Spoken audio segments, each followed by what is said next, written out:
का महासंकट देश में हर दिन के साथ बढ़ता जा रहा है। देश के बड़े बड़े शहरों में स्वास्थ्य व्यवस्था चरमरा चुकी है। देश में कोरोना के नए मामलों ने हर रिकॉर्ड को तोड़ दिया। देश में लगातार दूसरे दिन कोरोना के 2 लाख से ज्यादा मामले दर्ज किए गए। देश में कोरोना का हाल 24 घंटे में अब तक कुल 2,17,353 मामले सामने आए और 24 घंटे में कुल 1,185 मौतें हुई। अब तक कुल केस संख्या 1,42,91,917 है। कुल एक्टिव केस की संख्या 15,69,743 और अब तक हुई मौतें 1,74,308।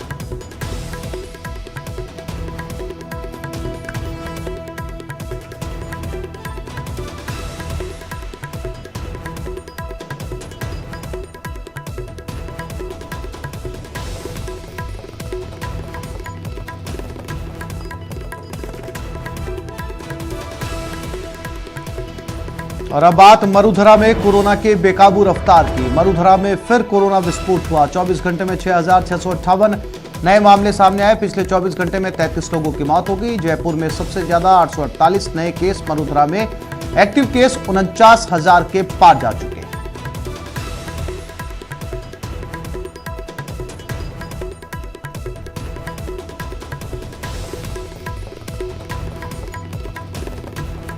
और अब आपको जिलेवार कोरोना पर अपडेट बताते हैं। जयपुर में 848, उदयपुर में 711, जोधपुर में 847, कोटा में 638 नए मामले सामने आए हैं।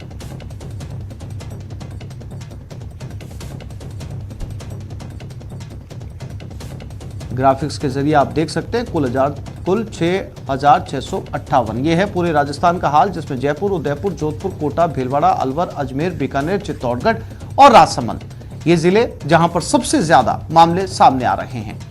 और अगर पुरानी तारीखों की बात करें तो 11 अप्रैल को 5,105 केस सामने आए। उसके बाद 12 अप्रैल को 5,771, 13 अप्रैल को 5,528, 14 अप्रैल को 6,200, 15 अप्रैल को 6,658 और पिछले 5 दिनों में 29,262 मामले सामने आ चुके हैं।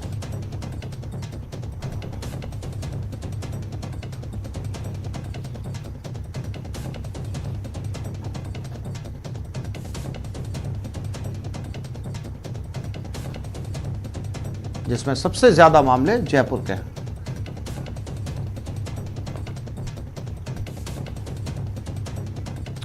और जयपुर से इस वक्त की बड़ी खबर, एक कोरोना पॉजिटिव फरार हो गया। होटल में ये शख्स आया था, पॉजिटिव था, होटल में क्वारंटाइन किया हुआ था और जालूपुरा थाने में अब इस मामले को दर्ज किया गया है। इस होटल से ये शख्स फरार हो गया, पॉजिटिव था और इसे होटल में क्वारंटाइन किया गया था।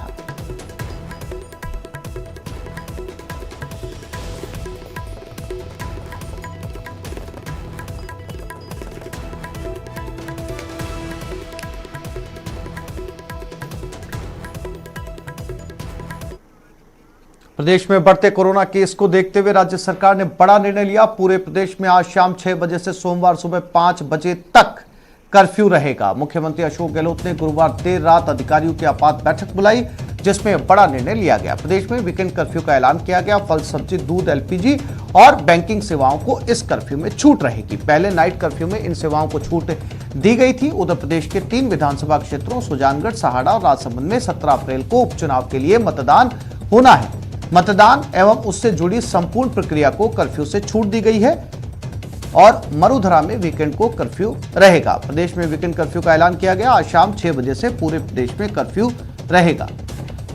इसके अलावा सोमवार सुबह 5 बजे तक ये कर्फ्यू जारी रहेगा। शाम 6 बजे से आने जाने की इजाजत नहीं होगी। शाम 5 बजे से पूरे प्रदेश में बाजार बंद होंगे। केवल आवश्यक वस्तुओं को कर्फ्यू में छूट मिली है। फल, सब्जी, दूध, बैंकिंग सेवाओं को छूट रहेगी। मतदान और उससे जुड़ी प्रक्रिया को कर्फ्यू से छूट दी गई है। 17 अप्रैल को उपचुनाव के लिए मतदान होगा। फिलहाल इसी वीकेंड के लिए यह फैसला किया गया है।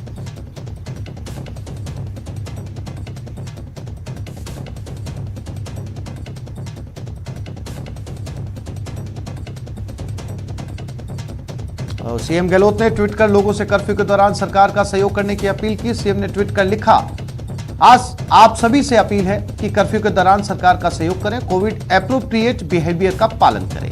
पहले प्रदेश के 17 जिलों में कोरोना के ज्यादा मामले सामने आ रहे थे, लेकिन पिछले कुछ दिनों में सभी जिलों में संक्रमण तेजी से फैला। अब प्रदेश में कोरोना के 6,658 नए मामले और 33 मौतें दर्ज हुई। इसलिए आज वीकेंड कर्फ्यू का सख्त फैसला लिया गया है। अगर समय रहते कठोर कदम नहीं उठाए जाते तो स्थिति दूसरे प्रदेशों जैसी विकट बन सकती है। आमजन से अपील है कि पूर्व की तरह एकजुटता दिखाएं, एक दूसरे का सहयोग करें। राजस्थान सरकार हर परिस्थितियों से निपटने के लिए तैयार है।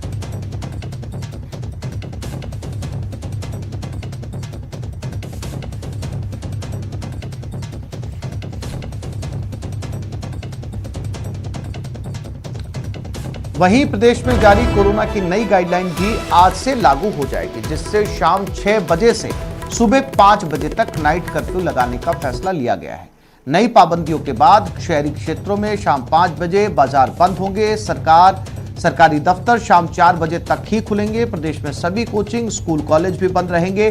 कोरोना को देखते हुए राज्य में 10वीं और 12वीं की बोर्ड परीक्षाएं भी स्थगित कर दी गई हैं, जिसके मुताबिक कोरोना की नई गाइडलाइन आज से लागू होगी। 30 अप्रैल तक की गाइडलाइन जारी रहेगी। शाम 6 से सुबह 5 बजे तक नाइट कर्फ्यू रहेगा। शाम 5 बजे तक प्रदेश में सभी बाजार बंद होंगे। सरकारी दफ्तर भी शाम 4 बजे तक ही बंद हो जाएंगे। शादी समारोह में 50 से ज्यादा लोगों को अनुमति नहीं मिलेगी। अंत्येष्टि में 20 लोगों को ही अनुमति मिलेगी। अब शैक्षणिक संस्थान, कोचिंग और लाइब्रेरी बंद रहेंगे। रेस्टोरेंट और क्लब क्षमता 50% के साथ खुलेंगे। हालांकि टेक अवे, होम डिलीवरी रात 8 बजे तक उनको इजाजत मिलेगी। सार्वजनिक परिवहन का संचालन 50% क्षमता के साथ हो सकेगा।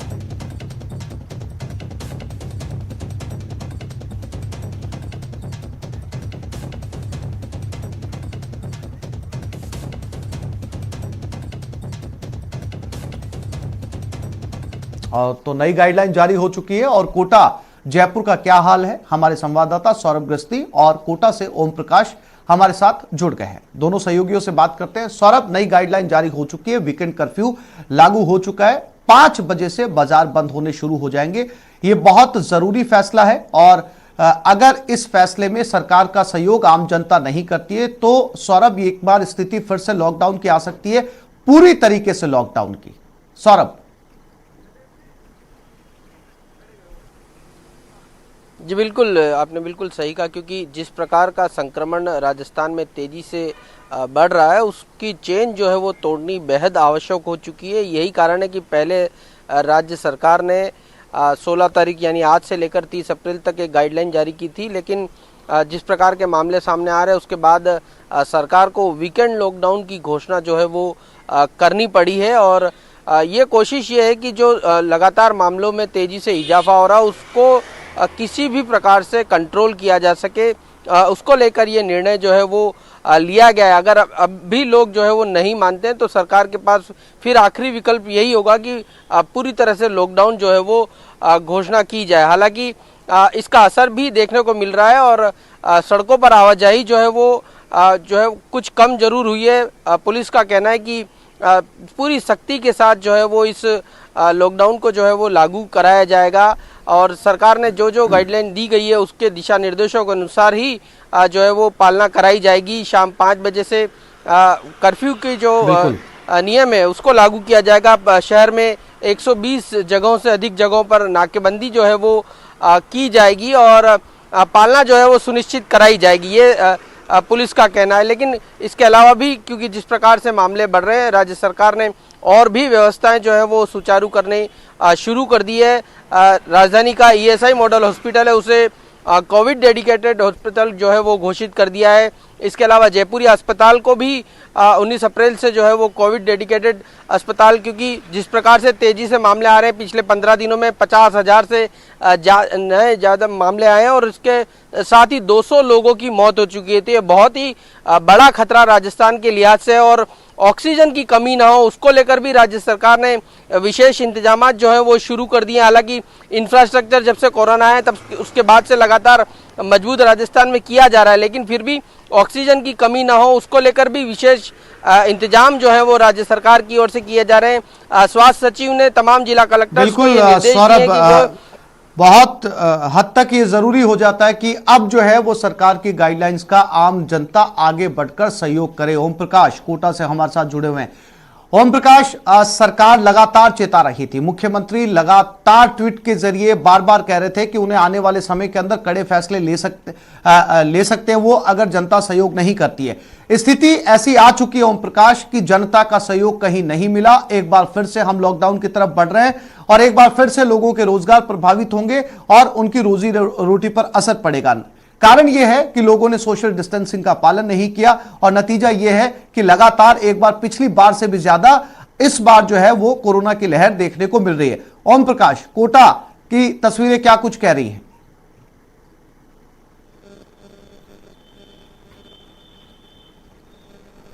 कोटा में भी जो कोरोना का जो आंकड़ा है लगातार बढ़ता जा रहा है और यूं कहा जा सकता है कि जो सरकार की गाइडलाइन की जो पालना थी, पालना करनी चाहिए थी आम लोगों को, वो लगातार लोग अवहेलना कर रहे थे और लगातार पुलिस और प्रशासन उनके खिलाफ कार्रवाई भी कर रही थी। लेकिन आखिर में सरकार को फैसला लेना पड़ा और शाम 5 बजते ही तमाम जो मुख्य बाजार है वो बंद हो जाएंगे।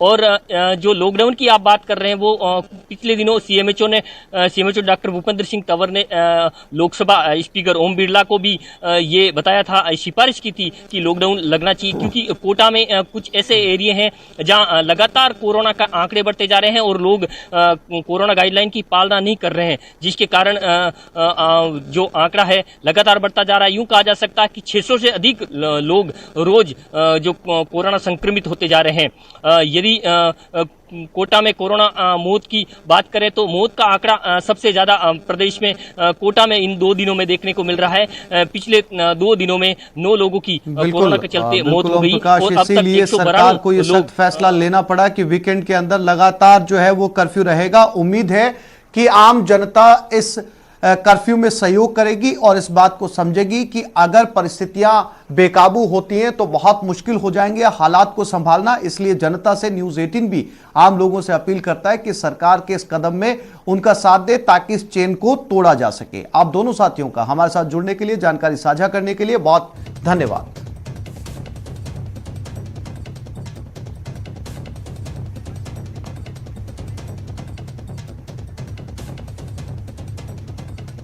और आज प्रदेश को 8 लाख वैक्सीन की डोज मिलेंगी। 2 लाख कोवैक्सीन, 6 लाख कोविशील्ड आएंगी जयपुर। आज शाम तक ये डोज जयपुर पहुंच जाएंगी। चूंकि लगातार वैक्सीनेशन का काम जारी रहे, इसलिए दिल्ली से आज 2 लाख कोवैक्सीन और 6 लाख कोविशील्ड की डोज जयपुर पहुंच जाएंगी।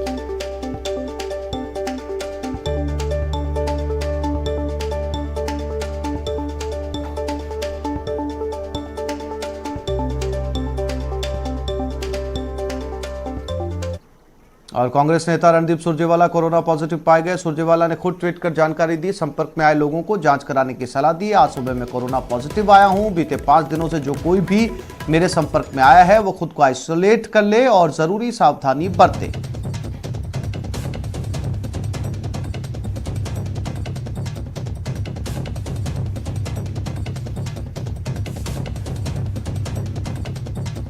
कांग्रेस नेता दिग्विजय सिंह कोरोना पॉजिटिव मिले। दिग्विजय ने खुद ट्वीट कर जानकारी दी, संपर्क में आए लोगों को जांच कराने की सलाह दी।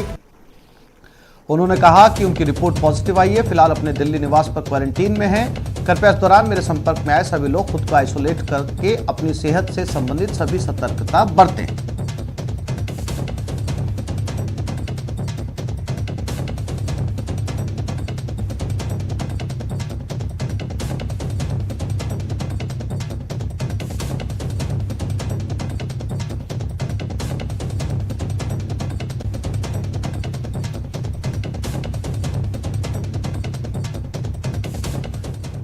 कोरोना से पूर्व सीबीआई डायरेक्टर की मौत हो गई। पूर्व सीबीआई डायरेक्टर रंजीत सिन्हा की मौत हुई। गुरुवार रात को वो कोरोना संक्रमित हुए थे। आज सुबह रंजीत सिन्हा का निधन हो गया।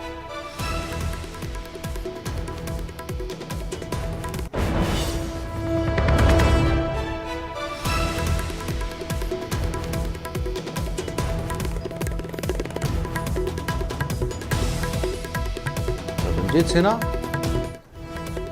गुरुवार को ही संक्रमित हुए थे।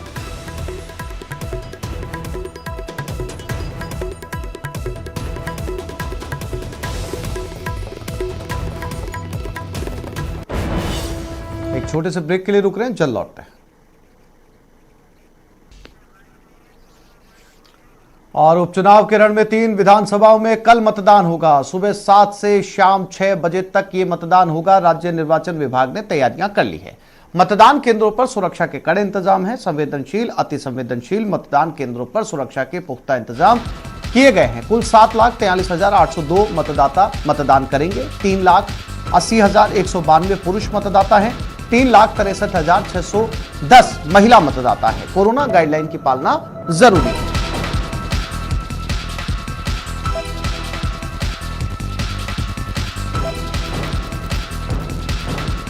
कल मतदान होगा। कोविड-19 की गाइडलाइंस की पालना करते हुए तीनों विधानसभा चुनाव सीटों पर यह मतदान होने जा रहा है। सुबह 7 से शाम 6 बजे राज्य निर्वाचन विभाग ने तैयारियों को अंतिम रूप दे दिया है। सुरक्षा के कड़े इंतजाम भी संवेदनशील इलाकों में किए गए हैं और साथ ही साथ इसके साथ जो है वो वीकेंड का कर्फ्यू भी पूरे स्टेट के अंदर नजर आएगा। लिहाजा जहां पर मतदान है वहां पर केवल मतदान की छूट मिलेगी, लेकिन इसके साथ ही कोविड-19 गाइडलाइंस की पालना करना बेहद जरूरी होगा। सुबह 7 बजे से शाम को 6 बजे तक ये मतदान होगा।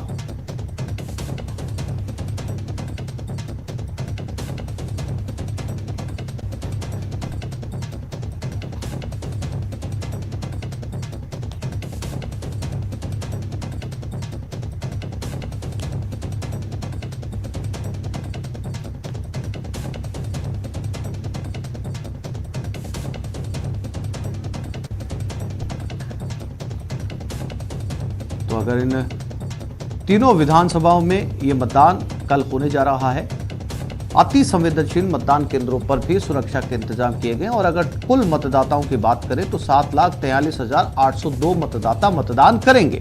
3,80,192 पुरुष मतदाता है।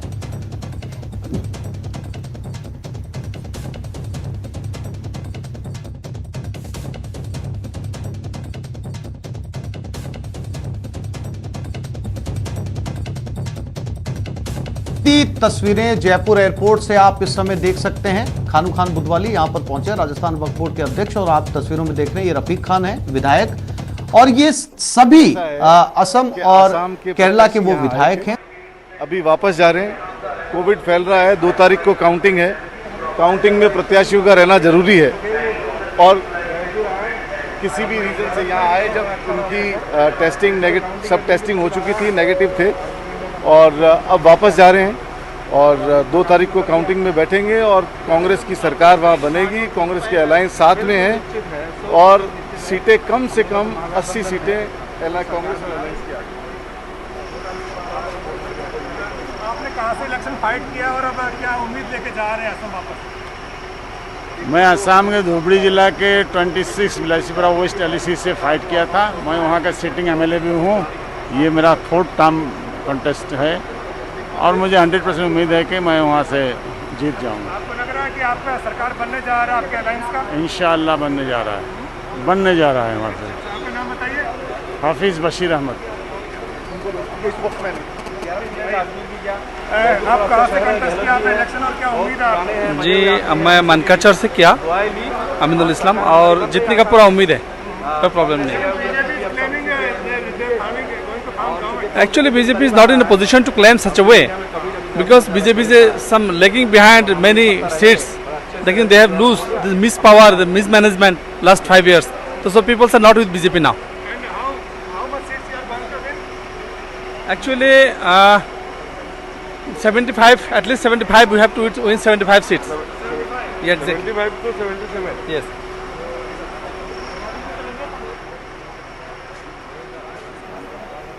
और इसी खबर पर हमारे संवाददाता जयपुर एयरपोर्ट से बाबूलाल धायल हमारे साथ जुड़ गए। बाबू, काफिला पहुंच चुका है और बहुत महत्वपूर्ण है कि हमेशा जो नेता इनको एयरपोर्ट लेकर आते थे, इस बार नेता बदले हुए हैं, रफीक खान और खानू खान। सरकार बनने जा रही है, तो सरकार निश्चित रूप से हमारी सरकार बन रही है और यहाँ से थकान थोड़े थके हुए थे। इलेक्शन काफी दिन लगा, मालूम है 1 महीना तकरीबन उसमें बहुत बिजी रहे। इलेक्शन काफी दिन लगा, मालूम है 1 महीना तकरीबन उसमें बहुत बिजी रहे और सब मिल के आए, जियारत के लिए गए, अजमेर गए। बड़ा अच्छा सफर रहा। गहलोत जी से भी मिले, बड़े अच्छे लोग हैं, तजर्बाकार है, उनसे दुआएं भी ली और आसाम जा रहे हैं। हमारी सरकार निश्चित तौर से आ रही है। Congress, AIUDF, CPI, CPML, BPF सब मिलके जो हमारा गठबंधन है ये सरकार आ रही है। अभी हम जा रहे हैं, बस काउंटिंग भी करीब आ रहा है तो उसमें भी अटेंड कर रहे हैं। बहुत अच्छा, बहुत अच्छा, बहुत दिल खुश कर दिया इन लोगों ने। गहलोत जी और उनकी पूरी टीम जो है बड़े अच्छे लोग हैं, मिले उनसे। Thank you, thank you. जा रहे हैं आपके मेहमान, हमारे मेहमान नवाजी पसंद भाई। और एक बार फिर से रुक करते हैं बाबूलाल धायल की तरफ। बाबूलाल जी, हमारे लिए खुशी की बात है। हम पहले दिन से कह रहे हैं इनका आना और इनका जाना दोनों ऐसा सब्जेक्ट है जिसमें हमारा कोई नियंत्रण नहीं है। आप बोलो इसको। ये आए, इनका स्वागत है, ये जा रहे हैं, इनकी बहुत उत्साह के साथ विदाई है, इस विश्वास के साथ में कि आसाम में कांग्रेस की और कांग्रेस गठबंधन की सरकार बनेगी और जो फिरका परस्त ताकतें हैं या जो डेमोक्रेसी को कमजोर करने वाली ताकतें हैं उनको करारा जवाब मिलेगा। अच्छा, इनका आना आपके लिए शुभ रहा, आप ही जीत जाएंगे आपको लगता है? निश्चित रूप से हम राजस्थान के तीनों चुनाव जीतेंगे। राजस्थान की सरकार ने जनता की सेवा की है, काम किए हैं, कोविड का प्रबंधन किया, कोविड से जनता को बचाया है और तीनों सीटें हम राजस्थान में जीतेंगे।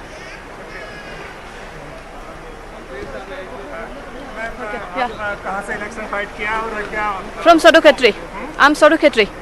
Sorokhetri constituency. किस तरीके से क्या उम्मीद है आपको? आप इलेक्शन जीत जाएंगे, गवर्नमेंट फॉर्म होगा? या हम लोग जीत भी जाएंगे और गवर्नमेंट भी फॉर्म होगा। सॉरी, आपका दावा क्या है? प्लान क्या है? प्लान तो यही, पहले सरकार बना ले, उसके बाद हम देख लेंगे। कंट्रीब्यूशन कितना रहेगा AIUDF का? हम लोगों का 19 to 26 हम लोगों ने कॉन्टेस्ट किया है और इंशाल्लाह सब जीत जाएंगे। या हाँ जी, हाँ जी। सरकार ने किस तरह की मेहमान नवाजी की आप लोगों की? नहीं देखिए, राजस्थान बहुत अच्छा, बहुत अच्छा, बहुत ये जिंदगी भर याद रहेगा। बहुत अच्छा, बहुत जीतने जा रहे हैं, आपको उम्मीद है? हाँ, जीतेंगे भाई, जीतेंगे, क्यों नहीं जीतेंगे? जीतेंगे, जीतेंगे, निश्चित जीतेंगे, जीतेंगे भी। फिर भी हमारा कॉन्स्टिट्यूंसी में जाएगा हम। हाँ, नहीं, हमारे मेहमान हम सब जीतेंगे। सरकार कांग्रेस की मिक्स हमारी साथियों की बनेगी। ये लोग सब बिल्कुल 100% इस रिजल्ट जनता कह रही है कि इस बार सरकार साथियों की और कांग्रेस पार्टी भाजपा का जाना बिल्कुल 100% तय। भेज नहीं रहे कुछ लोग, अब काउंटिंग होगी, कोविड का है, काउंटिंग में जाना पड़ेगा इनको। जो भेजने का तो सवाल ही नहीं है। बस दावा ये है, सरकार हमारे निश्चित तौर पर बन रही है और जियारत के लिए आए थे, थके हुए थे, एक हफ्ता रहा बस मस्त। गहलोत जी बहुत तजर्बाकार आदमी है, दुआएं भी ली उनसे और हम जा रहे हैं, काउंटिंग में अटेंड करेंगे। आप देखिएगा, आपकी दावत है। हमारी सरकार निश्चित तौर से आसाम में बन रही है, कोई डर नहीं। बीजेपी वाले खत्म, आसाम से बस खत्म ही कर दिया आसाम के लोगों ने, बस कोई डर नहीं। अब बीजेपी वाले डर से भागेंगे, हमें कोई डर नहीं।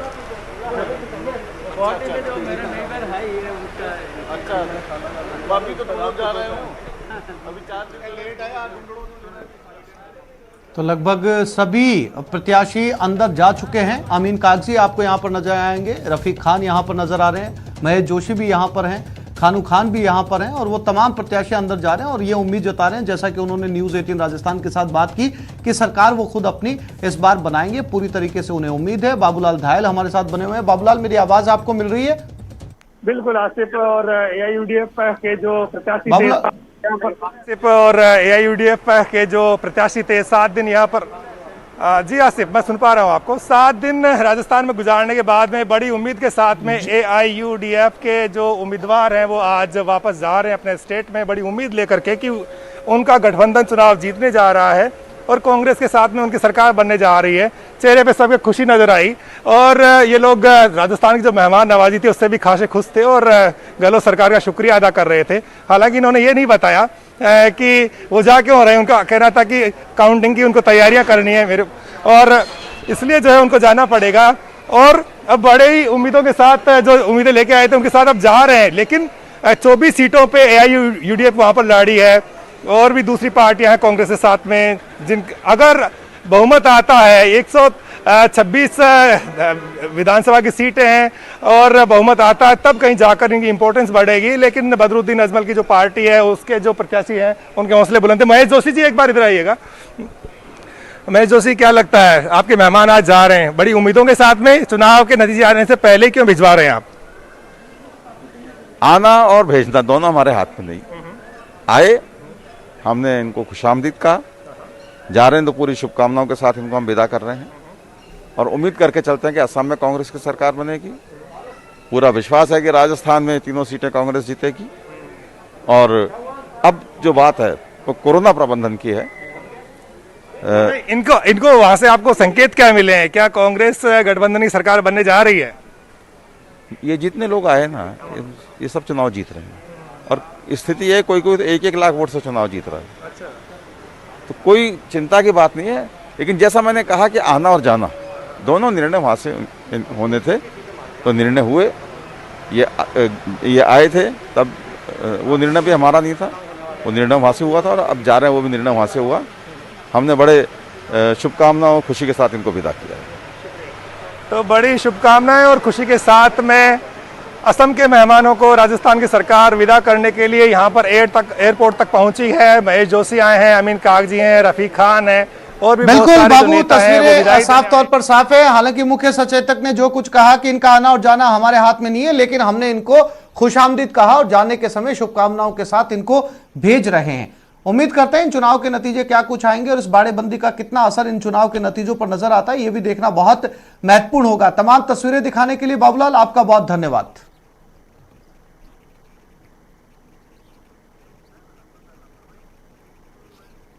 कोरोना का कहर जारी है, जिसको देखते हुए न्यूज 18 राजस्थान की टीम ने पोखरण अस्पताल परिसर का जायजा लिया तो व्यवस्थाओं की पोल खुलती नजर आई। न सैनिटाइजर, न चैम्बर चालू थे और न ही कोरोना की रोकथाम पर विशेष सतर्कता बरती जा रही है। वहीं दूसरी ओर भामाशाहों की तरफ से हर मरीज चिकित्सकों के लिए सैनिटाइजर चैम्बर भेंट किए गए, वो खटारा पड़े मिले। गौरतलब है कि पोखरण अस्पताल परिसर में सैनिटाइजर चैम्बर शुरू नहीं करने से आम मरीजों में भय का माहौल बना हुआ है। वहीं भामाशाहों के सहयोग के अरमानों पर पानी फिरता नजर आ रहा है।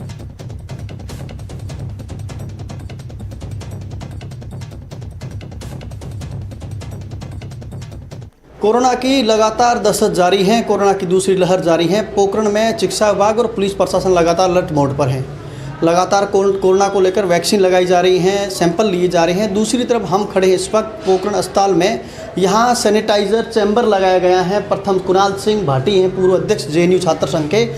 यहाँ जो चैम्बर लगा है वो चैम्बर एक खटारे की तरफ पड़ा है। न कोई प्रकार की सैनिटाइज की जा रही है, न कोई प्रकार का इसका उपयोग किया जा रहा है। भामाशाह द्वारा एक सैनिटाइजर के लिए आम लोगों के लिए मदद के लिए सैनिटाइजर चैम्बर दिया था, लेकिन आज चिकित्सा विभाग की लापरवाही के चलते यहाँ नकारा पड़ा है। न्यूज 18 के लिए सावलदान रत्नू की रिपोर्ट।